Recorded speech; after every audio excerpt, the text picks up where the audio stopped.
Sir செங்கோட்டையனுடைய கட்சி பதவி பறிக்கப்பட்டிருக்கு sir. இப்போ இபிஎஸ் பறிச்சிருக்காரு. நீங்க எப்படி சார் பாக்குறீங்க? விநாச காலே விபரீத புத்திம்பாங்க. கரெக்டா?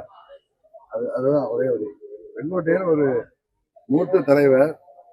72 புரட்சி தலைவருக்கு இயக்கம் கண்ட காலத்திலிருந்து கிளை செயலராக இருந்து வந்தவர். 77 தொடர்ந்து சட்டமன்ற உறுப்பினராக புரட்சி தலைவர் காலத்துல மாவட்ட கழக செயலராக இருந்தவர்.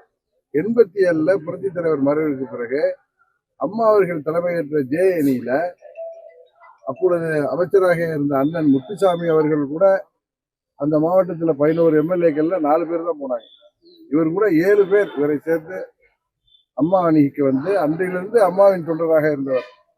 எத்தனையோ ஏற்றத்தாழ்வுகளுக்கு பிறகும் அந்த காலகட்டங்களில் எல்லாம் விசுவாசத்தோடு அம்மாவின் தொண்டராக பணியாற்றியவர். அப்படி சிறந்த ஒரு மூத்த நிர்வாகி. அவர் அவரது கோரிக்கையான அம்மாவின் தொண்டர்கள் அனைவரும் ஒன்றிணைய வேண்டும் என்பது கட்சியை தாண்டி பொதுமக்கள் விரும்புகின்ற கோரிக்கை. அவரை பதவியிலிருந்து நீக்குவது என்ன சொல்லுவாரு? அதான் நான் சொன்னேன், கெடுவான் கேடு நினைப்பான், விநாச காலை விபரீத புத்தி என்பார்களே, அது போல ஒரு செயல் நடத்திருக்கிறார்கள். அது அவருக்கு பின்னடைவல்ல, அதை செய்தவர்களுக்கு தான் பின்னடைவு என்பதை காலம் உணர்த்தும்.